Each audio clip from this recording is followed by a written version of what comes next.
प्यारे विद्यार्थियों नमस्कार, स्वागत है आप सभी का। अभी विद्यार्थी राजस्थान चतुर्थ श्रेणी कर्मचारी की तैयारी कर रहे हैं। राजस्थान चतुर्थ श्रेणी कर्मचारी और हाईकोर्ट प्यून की तैयारी करने वाले सभी विद्यार्थियों के लिए ये क्लास बड़ी इंपॉर्टेंट है। क्लास को आपको ध्यान से कंप्लीट पूरा देखना है और लास्ट में कमेंट करना है कि इस क्लास को देखने के बाद में कितने प्रश्न आपके सही होते हैं, कैसे दोस्तों आपकी तैयारी है।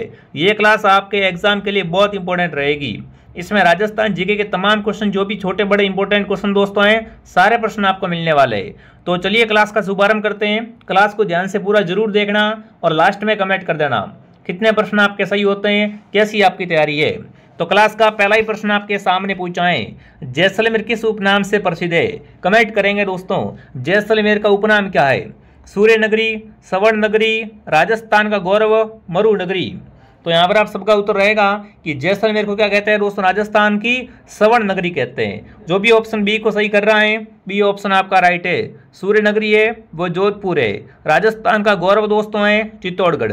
ये बातें आपको ध्यान रखनी है। तो यहाँ पर बी ऑप्शन सभी बता रहे, जो भी उनका सबका उत्तर राइट है। अगला प्रश्न पूछा है, धौलपुर को प्राचीन समय में किस नाम से जाना जाता था। बात करेंगे दोस्तों धौलपुर के बारे में। धौलपुर को प्राचीन समय में क्या कहते थे, श्रीमाल, कोटी, धवलपुर, उपरोक्त सभी। तो यहाँ पर आपका उत्तर रहेगा कोटी दोस्तों। कोटी है ना, ये क्या है, धौलपुर का प्राचीन नाम है। यानी ऑप्शन जो भी यहाँ पर बी कमेंट कर रहा है, बी ऑप्शन आप सबका सही है।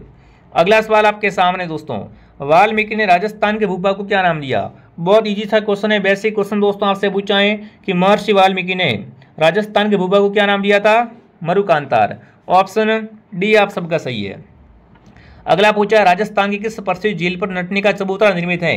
कमेंट करेंगे दोस्तों, राजस्थान की ऐसी कौन सी झील है जिसके दोस्तों आपको बताना है, जिसके दोस्तों तट पर क्या बना हुआ है, नटनी का चबूतरा। जैसमंद झील, पिचोला झील, नक्की झील, सांबर झील। नटनी का चबूतरा बना हुआ है दोस्तों, वो जैसमंद झील पर है। किस पर है, सॉरी पिचोला झील पर है। जैसमंद तो क्या है दोस्तों, राजस्थान की सबसे बड़ी कृत्रिम झील है, ठीक है। और नटनी का चबूतरा बना हुआ है पिचोला झील पर। ये पिचोला झील कहाँ पर है, पिचोला झील उदयपुर में है। यहीं पे नटनी का चबूतरा बना हुआ है। अगला सवाल आपसे पूछा है, किस नदी को वागड़वा कांठल की गंगा कहते हैं। कमेंट करेंगे, वागड़वा कांठल की गंगा है वो किससे कहा जाता है। ये सारे सवाल जो मैं आपको दोस्तों करवा रहा हूँ, राजस्थान की किसी न किसी परीक्षा में आए हुए क्वेश्चन है, तो हल्के में बिल्कुल मत लेना, ठीक है ना। कांठल और वागड़ की गंगा है वो माई कहलाती है। माई नदी को आदिवासियों की गंगा भी कहा जाता है और साथ में कांठल और वागड़ की गंगा भी कहा जाता है। अगला पूछा, राजस्थान के किस जिले में सर्वाधिक वर्षा होती है। मतलब राजस्थान का सर्वाधिक वर्षा वाला जिला कौन सा है। राजस्थान में अगर सर्वाधिक वर्षा का पूछे आपसे, तो सर्वाधिक वर्षा होती है झालावाड़ जिले में। कहाँ पर होती है दोस्तों, राजस्थान में सर्वाधिक वर्षा वाला स्थान झालावाड़ है। इसी कारण दोस्तों अगर आपसे पूछे कि राजस्थान का नागपुर किसे कहते हैं, तो संतरा उत्पादन के हिसाब से राजस्थान का नागपुर है वो झालावाड़ जिला ही कहलाता है। सर्वाधिक वर्षा वाला जिला है झालावाड़। अगर आपसे पूछे सर्वाधिक वर्षा वाला स्थान, तो माउंट आबू। दोनों बातें आपको ध्यान रखनी है दोस्तों। सारे क्वेश्चन देख लो कितने इंपॉर्टेंट है। अगला पूछा है, खड़ीन वर्षा जल संग्रहण की पद्धति है, ये कहाँ पाई जाती है। कमेंट करेंगे दोस्तों, खड़ीन अगर आपसे पूछे क्या है, तो ये दोस्तों वर्षा जल के संग्रहण की परंपरागत विधि है। और इसकी उत्पत्ति कहाँ से हुई है, देखिए झालावाड़ से, अलवर, जैसलमेर, सीकर। तो खड़ीन की उत्पत्ति दोस्तों हुई है जैसलमेर के पालीवाल ब्राह्मणों से। तो यहाँ पर आपका उत्तर रहेगा ऑप्शन नंबर सी। खड़ीन कहाँ पाई जाती है दोस्तों, जैसलमेर में पाई जाती है। अगला पूछा है, राजस्थान में शीतकाल में होने वाली वर्षा, मावट जिसे कहते हैं दोस्तों, मावट किन कारणों से होती है। कमेंट करेंगे, मावट होने के कारण क्या होते हैं दोस्तों, दक्षिणी पश्चिमी मानसूनी हवा, पश्चिमी विक्षोभ, पछुआ हवाएं, या हिमालय तट से टकराकर वापस लौटती मानसूनी हवाएं। तो आप सबको पता है दोस्तों, मावट होने का कारण एक ही है, क्या है दोस्तों, पश्चिमी विक्षोभ। ऑप्शन बी आप सबका राइट है।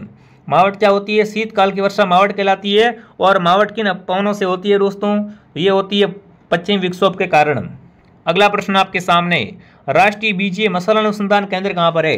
कमेंट करेंगे दोस्तों, राष्ट्रीय बीजीय मसाला अनुसंधान केंद्र तबीजी अजमेर, लालगढ़ बीकानेर, सेवर भरतपुर, दुर्गापुरा जयपुर। तो बिल्कुल आपका मसाला अनुसंधान केंद्र है वो है तबीजी अजमेर में। कहाँ पर है, तबीजी अजमेर में। अगला सवाल आपके सामने, राष्ट्रीय सरसों अनुसंधान केंद्र कहाँ पर है। ये भी सवाल आया हुआ सवाल है, अच्छा क्वेश्चन दोस्तों पूछा है, राष्ट्रीय सरसों अनुसंधान केंद्र। तो राष्ट्रीय सरसों अनुसंधान केंद्र है वो है सेवर में। और ये सेवर कहाँ पर है, सेवर है भरतपुर में, ठीक है ना। तो यहाँ पर सी ऑप्शन आप सबका राइट है। अगला पूछा, पांचरा बांध कहाँ पर है। पांचरा बांध दोस्तों है वो आपको बताना है, मिट्टी से बना बांध है, दौसा, सवाई माधोपुर, करौली, अलवर। पांचनाबाद के बारे में अगर आपसे पूछ ले एग्जाम में दोस्तों, तो पांचनाबाद करौली में है। कहाँ पर है ये बात? करौली में स्थित है पांचनाबाद। अगर आपको ये क्लास दोस्तों पसंद आ रही है तो क्लास को लाइक एंड सब्सक्राइब जरूर करें। सभी विद्यार्थी सब्सक्राइब कर लो ताकि आपको ऐसी ऐसी क्लासें वो और भी हमारे पास मिलती रहे। अगला प्रश्न पूछा, भाखड़ा नागल परियोजना नागल बांध किस नदी पर बनाया हुआ है? यहाँ पर कमेंट करना है, भाखड़ा नागल परियोजना में नागल बांध किस नदी पर बना हुआ है? भागीरथी नदी, चिनाब नदी, पार्वती नदी, सतलज नदी दोस्तों। तो बिल्कुल ये जो नागल बांध बना हुआ है सतलज पे, किस पे बना हुआ है? सतलज नदी पे बना हुआ है।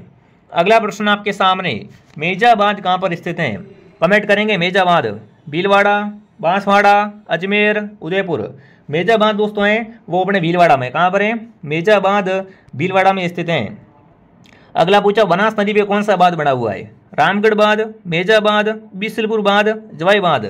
तो बिल्कुल आप सबको ध्यान रखना दोस्तों, बनास नदी पे बिसलपुर बांध है। अगर आपसे पूछे मारवाड़ का अमृत सरोवर, मारवाड़ का अमृत सरोवर कौन सा बांध है? तो जवाई बांध है। ये जवाई बांध कहाँ पर है? पाली में है, ठीक है। और बिसलपुर बांध है वो बनास नदी पे निर्मित है। चलिए आगे बढ़ते हैं। अगला बताओ, निम्न में से जंगल की आग किसे कहते हैं? जंगल की आग, जंगल की ज्वाला दोस्तों किसे कहते हैं? बिल्कुल यहाँ पर वैज्ञानिक नाम है, थोड़ा ध्यान रखना दोस्तों। आप ढूंढ रहे होंगे पलाश का ऑप्शन कहाँ पर है, पलाश या डाक का ऑप्शन। बिल्कुल मैं मानता हूँ कि यहाँ पर उत्तर पलाश यहाँ होना चाहिए, बट यहाँ पर क्या है, उनका वैज्ञानिक वनस्पतिक नाम लिखा हुआ है। तो आपको यहाँ पर ध्यान रखना है दोस्तों, जंगल की आग दोस्तों है वो किसे कहते हैं? ब्यूट या मोनोस्पा को कहते हैं। सी ऑप्शन आपका सही है। अगला पूछा है, राजस्थान पुलिस यूनिवर्सिटी की स्थापना किस जिले में की गई है? कमेंट करेंगे, राजस्थान पुलिस यूनिवर्सिटी की स्थापना की गई है दोस्तों, वो किस जिले में की गई है? तो पुलिस यूनिवर्सिटी है जोधपुर में दोस्तों। राजस्थान पुलिस यूनिवर्सिटी की स्थापना जोधपुर में की गई है। अगला सवाल आपके सामने, अगला पूछा, वनस्थली विद्यापीठ किस जिले में है? कमेंट करेंगे, वनस्थली विद्यापीठ दोस्तों है वो है टोंक में, ठीक है। अगला सवाल जो आपके सामने पूछा है पर साथियों, राजस्थान का पहला खुला विश्वविद्यालय कहाँ पर है? राजस्थान का पहला खुला विश्वविद्यालय दोस्तों वो है कोटा में। कहाँ पर है? कोटा में। अगला पूछा, राजस्थान का पहला हेरिटेज होटल कौन सा है? बहुत अच्छा प्रश्न आपसे पूछा है। राजस्थान का पहला हेरिटेज होटल कौन सा है दोस्तों? खींवसर पैलेस खींवसर, सामोद हवेली जयपुर, अजीत भवन जोधपुर, सरिस्का पैलेस सरिस्का। तो राजस्थान का पहला हेरिटेज होटल है वो है दोस्तों अजीत भवन जोधपुर। कौन सा भवन? अजीत भवन जोधपुर। अगला सवाल दोस्तों, बप्पा रावल पैनोरमा कहाँ पर निर्मित किया गया है? कमेंट करेंगे, बप्पा रावल पैनोरमा कहाँ पर है? तो ये है उदयपुर में, ठीक है ना। बप्पा रावल पैनोरमा उदयपुर में निर्मित है दोस्तों। अगला पूछा, सिलिकन वैक्स म्यूजियम की स्थापना कहाँ पर की गई है? सिलिकन वैक्स म्यूजियम की स्थापना की गई है नाहरगढ़ में दोस्तों। कहाँ की गई है? नाहरगढ़ में। अगला, राजस्थान को किस खनिज पर एकाधिकार है? फटाफट कमेंट करेंगे दोस्तों, राजस्थान को किस खनिज पर एकाधिकार प्राप्त है? लोह खनिज, क्रोमियम, जस्ता, मैग्नीज। राजस्थान को किस खनिज पर एकाधिकार प्राप्त है? तो वो खनिज आपका रहेगा जस्ता, ठीक है ना। जस्ता ऑप्शन आपका सही है। अगला पूछा है, पेट्रोलियम के उत्पादन में देश में राजस्थान का कौन सा स्थान है? कमेंट करेंगे दोस्तों, पेट्रोलियम के उत्पादन में पूरे देश में राजस्थान का कौन सा स्थान है? तो राजस्थान का दूसरा स्थान है, ठीक है ना। पेट्रोलियम के उत्पादन में पूरे देश में राजस्थान का सेकंड स्थान लगता है भाई साहब। अगला पूछा, राजस्थान में पाए जाने वाले खनिज जैसे जिप्सम, रॉक फॉस्फेट, है ना, ये किस निर्माण में आवश्यक हैं? इनका जो उपयोग दोस्तों होता है वो कहाँ लेते हैं? जिप्सम है, रॉक फॉस्फेट, इनका उपयोग कहाँ लेते हैं दोस्तों? तो इनका उपयोग लेते हैं रासायनिक उर्वरक बनाने में। कहाँ इनका उपयोग लेते हैं दोस्तों? रासायनिक उर्वरक बनाने में इनका काम लिया जाता है। अगला प्रश्न पूछा है, खेतड़ी जिस धातु के लिए प्रसिद्ध है वो है, मतलब खेतड़ी से क्या निकलता है? अबरक, जस्ता, तांबा या लोहा? खेतड़ी दोस्तों है ना वो तांबे के लिए प्रसिद्ध है। खेतड़ी क्या है दोस्तों? एक बिल्कुल तांबा खनन क्षेत्र है। अगला सवाल, चूहों की देवी के रूप में प्रसिद्ध है। चूहों की देवी किसे कहते हैं दोस्तों? शीतला माता, केला देवी, करणी माता या समस्त? तो चूहों की देवी है दोस्तों वो करणी माता है, और करणी माता का मंदिर बना हुआ है देशनोक बीकानेर में। इनके मंदिर में चूहे दोस्तों अधिक पाए जाते हैं, और इनके मंदिर में सफेद चूहे पाए जाते हैं, उन्हें काबा कहा जाता है, ठीक है। तो यहाँ पर आपका उत्तर रहेगा कि भाई चूहों की देवी किसे कहते हैं? करणी माता को चूहों की देवी कहते हैं। पटवारी एग्जाम में आया हुआ सवाल है। अगला सवाल, किस लोक देवता की ख्याति 4 हाथों वाले लोक देवता के रूप में है? कमेंट करेंगे, 4 हाथों वाले लोक देवता दोस्तों तो वो है यहाँ पर कौन से? वीर कल्ला जी। वीर कल्ला जी को मेरे साथियों क्या बोलते हैं? 4 हाथों वाले लोक देवता कहा जाता है। अगला सवाल, वह लोक देवता जिसे गोगा जी की भांति नागों का देवता कहा जाता है? फटाफट कमेंट करेंगे दोस्तों।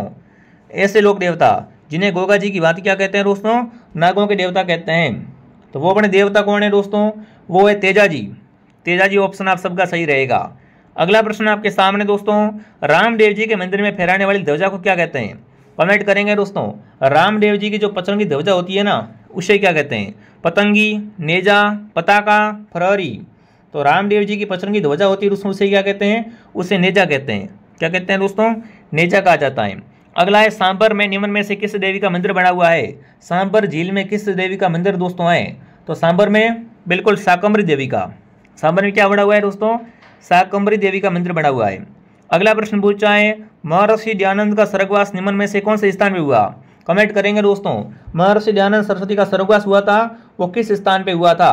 जयपुर, अलवर, अजमेर, जोधपुर। तो यहाँ पर आप सबका उत्तर आएगा बिल्कुल अजमेर।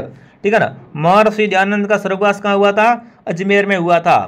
सूफी निर्णय को क्या कहते हैं? कमेंट करेंगे। सूफी निर्णय होते हैं दोस्तों, उन्हें क्या कहते हैं? उन्हें मुरीद कहा जाता है।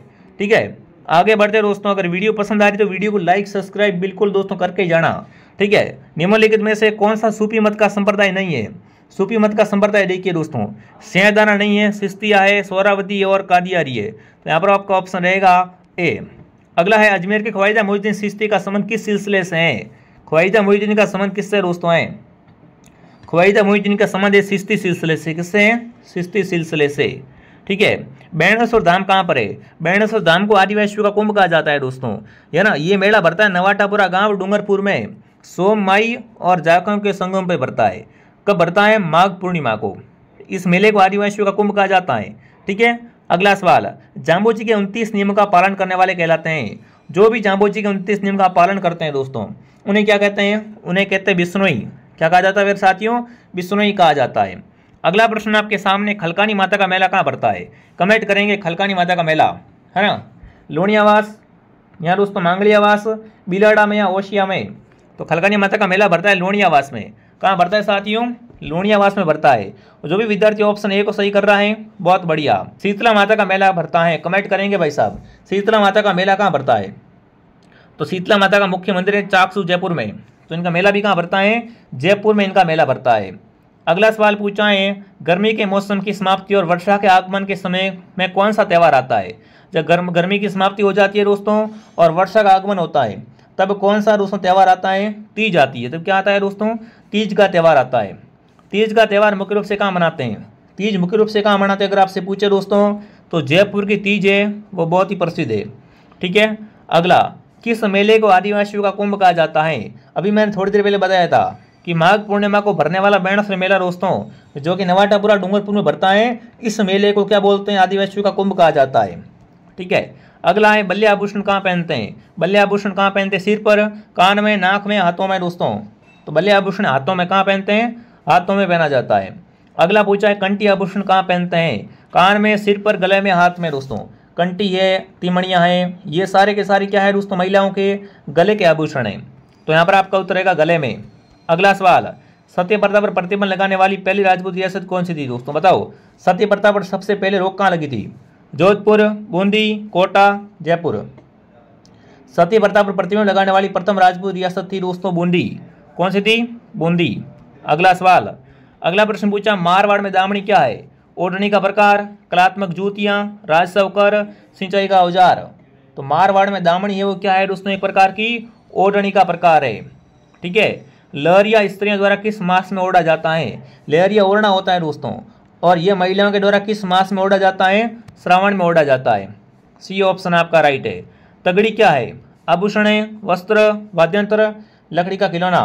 तो तगड़ी होती है क्या होता है दोस्तों? एक तरीके का आभूषण होता है, या वस्त्र भी इसे आप कह सकते हो। ठीक है। अगला पूछा, सुबटिया लोकगीत का संबंध किससे है? सुबटिया लोकगीत का संबंध दोस्तों है वो है भील स्त्री से। किससे है? भील स्त्री से। अगला प्रश्न आपके सामने, भीलों का प्रसिद्ध लोकगीत जिसे स्त्री पुरुष साल मिलकर गाते हैं उसे क्या कहते हैं? हमसीडो कहा जाता है। ठीक है। रिविजन कर रहे हैं अपन। ये क्या हो रहा है दोस्तों? आपका अंतिम समय का रिविजन हो रहा है। मैं ऐसी क्लास से आपके सभी विषय के लेके आने वाला हूँ, जिससे क्या हो जाएगा आपका एक तरीके से बेहतरीन रिविजन हो जाएगा। राणा महाराजा सवाई प्रताप सिंह के आश्रय में राधा गोविंद संगीत सार का निर्माण किस श्रेय किया? तो यहाँ पर आपका उत्तर दोस्तों क्या हो जाएगा? फटाफट तरीके से कमेंट करेंगे। यहाँ पर आपका उत्तर रहेगा बिल्कुल, यहाँ पर ऑप्शन थोड़े क्या है चेंज हो गए। इसका उत्तर रहेगा दोस्तों देवर्षि भट्ट ब्रजपाल। ठीक है। देखिए ये थोड़े ऑप्शन क्या है, उसमें इसके ऑप्शन इसमें चले गए और इसके इसमें आए, कोई बात नहीं। जयपुर के कथक घराने के प्रवर्तक कौन थे? जयपुर के कथक घराने के प्रवर्तक दोस्तों भानु जी।